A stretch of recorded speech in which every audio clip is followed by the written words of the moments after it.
Well, I want to thank Congresswoman Boebert and all of my other colleagues here who are standing up against this attempt to undermine free speech. And we've seen it over and over again from Joe Biden. And you just think about this idea of ministry of disinformation coming from the very same people who called parents who wanted to play a role in their kids' education domestic terrorists.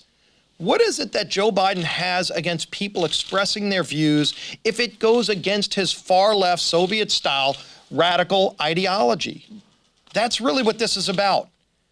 It's been about government control from the beginning. They want to control what people say. They want to control what people think. They want to control the people's ability to enjoy their own freedoms.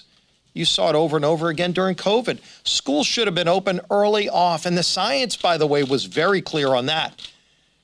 And yet some of the same people that would be in charge of the Ministry of Disinformation were some of the people trying to keep schools shut down.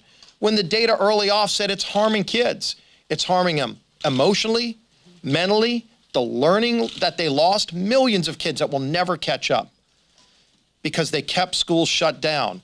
And by the way, it was the Biden administration who changed the science because the union bosses went to him and said they didn't like the CDC guidance that was about to come out.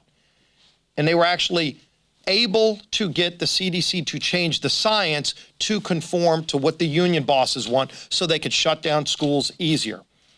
Over and over again, my colleague Jim Jordan's going to be talking in a moment as well.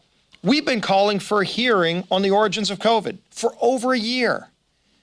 And Joe Biden, Nancy Pelosi, all the Soviet-style leaders here in Washington will not let that debate go forward. But again, if we're talking about a ministry of disinformation, do you know it was people in the Biden administration that were saying if you suggested that COVID started in the lab in Wuhan, that you were promoting a conspiracy theory? People in the CDC actually said that. And now when you talk to most scientists who have looked at the genetic structure of COVID-19, they all say it's highly unlikely that it was naturally created from a bat to an animal to a human. It was probably genetically manipulated and more than likely in that lab in Wuhan. So sure enough, more facts are coming out that it very well started in the lab in Wuhan. They still won't hold a hearing on this, by the way. We will when we're in the majority. We'll get to the facts. But some of these very same people involved in this ministry of disinformation were calling it a conspiracy theory to suggest that COVID-19 started in the Wuhan lab, when in fact now more and more science shows it probably did. So again, the very people that are talking about being involved in a ministry of disinformation are themselves the purveyors of disinformation. So I guess if you need to find somebody who's an expert in spreading disinformation, they found the right person, because she has been a purveyor of disinformation over and over and over again. But that's not what the American people believe in. American people believe in free speech. The ability to go out and talk about your ideas, talk about your beliefs, defend them, and let the facts ultimately come out. But if they don't like the facts, they want to shut down speech.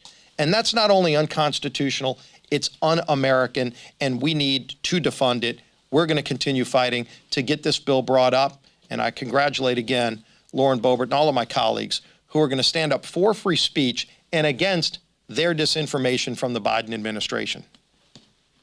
Mr. Whip.